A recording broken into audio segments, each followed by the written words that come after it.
3. Om Swastiastu. Di sini saya sebagai perwakilan dari kelompok 5 akan menjalankan presentasi yang kami akan lakukan. Judul dari presentasi yang kami presentasikan yaitu audit terhadap siklus pengeluaran pengujian substantif terhadap saldo utang usaha.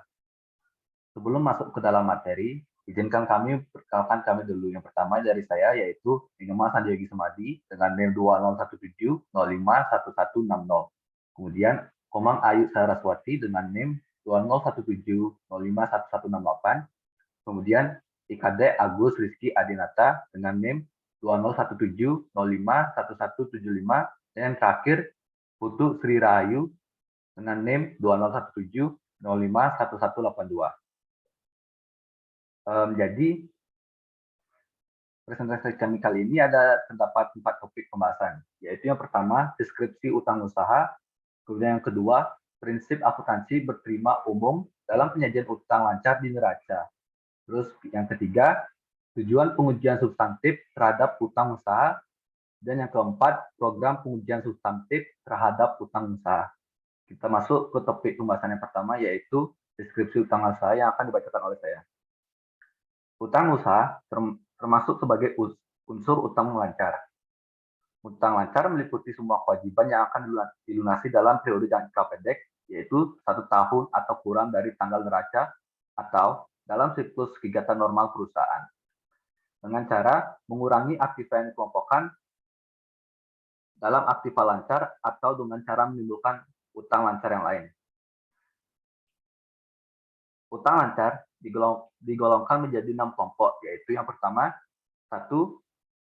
Utang usaha yang timbul dari transaksi pembelian bahan baku dan bahan penolong, suku cadang, dan bahan habis pakai pabrik atau factor supplies.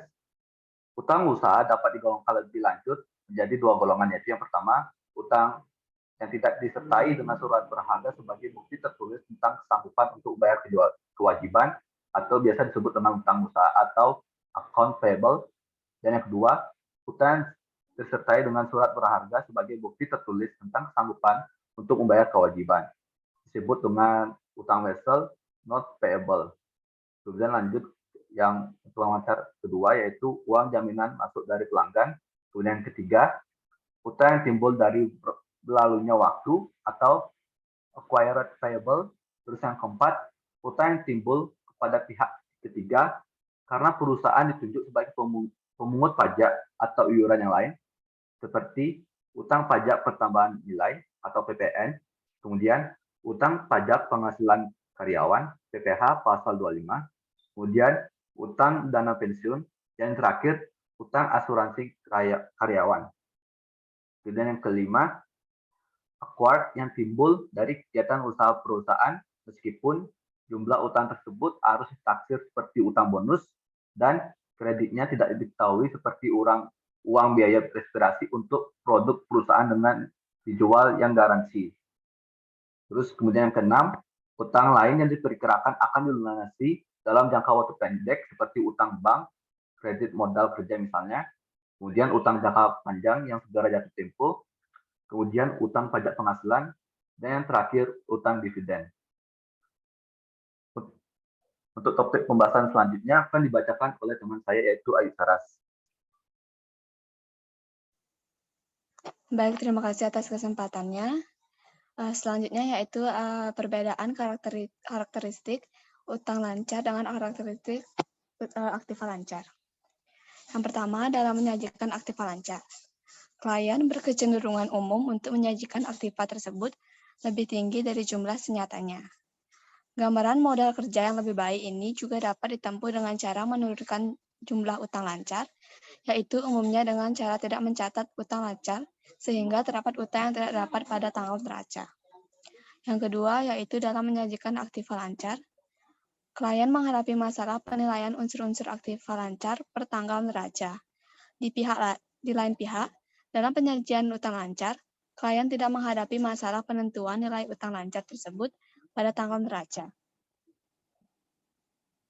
Next. Selanjutnya yaitu perbedaan pengujian substantif terhadap utang lancar dengan pengujian substantif terhadap aktiva lancar. Yang pertama yaitu pengujian substantif terhadap utang lancar ditujukan untuk menemukan adanya penyajian utang lancar yang lebih rendah dari jumlah yang seharusnya atau understatement utang lancar.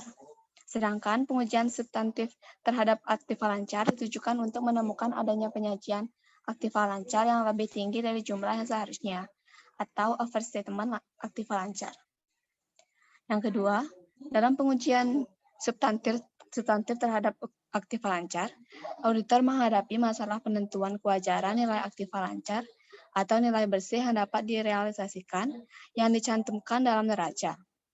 Di lain pihak, dalam pengujian substantif terhadap utang lancar, auditor menghadapi fakta, yaitu menghadapi data historis mengenai kewajiban perusahaan yang terjadi di masa lalu, yang dalam jangka pendek harus dilunasi.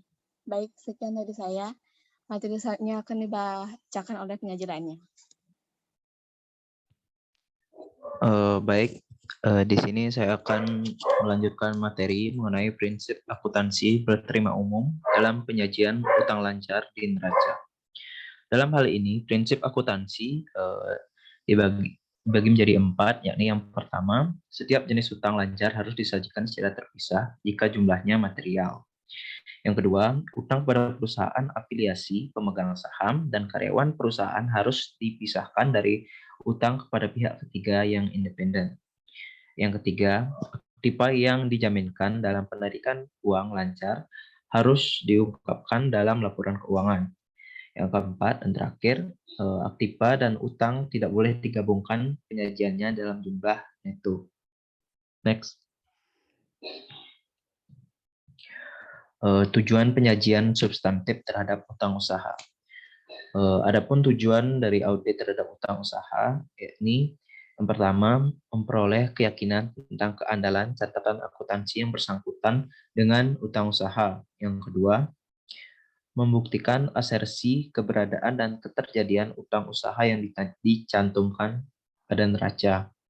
Yang ketiga, membuktikan asersi kelengkapan utang usaha yang dicantumkan di neraca.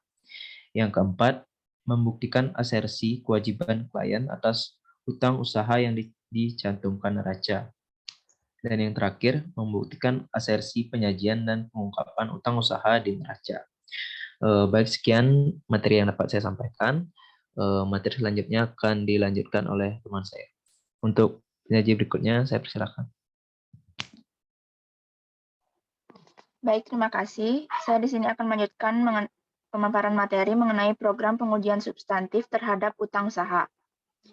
Program pengujian substantif terhadap utang usaha berisi prosedur audit yang dirancang untuk mencapai tujuan audit. Tahap-tahap prosedur audit dimulai dari pemeriksaan yang bersifat luas dan umum sampai ke pemeriksaan yang bersifat rinci. Jadi ada berbagai prosedur audit yang dilaksanakan dalam 5 tahap. Yang pertama, prosedur audit awal. Pada tahap awal, auditor menempuh prosedur audit untuk memperoleh keyakinan bahwa informasi yang disajikan oleh klien dalam laporan keuangan didukung dengan catatan akuntansi. Yang kedua yaitu prosedur analitik. Pada tahap awal pengujian substantif terhadap utang usaha, pengujian analitik dimaksudkan untuk membantu auditor dalam memahami bisnis klien dan dalam menemukan bidang yang memerlukan audit lebih intensif. Yang ketiga yaitu pengujian terhadap transaksi rinci. Karena hampir dari semua saldo utang lancar seperti utang usaha dan utang wesel didukung dengan dokumen yang berasal dari pihak luar, maka keberadaan saldo akun utang dan kejadian transaksi yang berkaitan dengan akun tersebut dibuktikan oleh auditor dengan melakukan pemeriksaan terhadap dokumen pendukung transaksi tersebut. Yang keempat yaitu pengujian terhadap saldo akun rinci.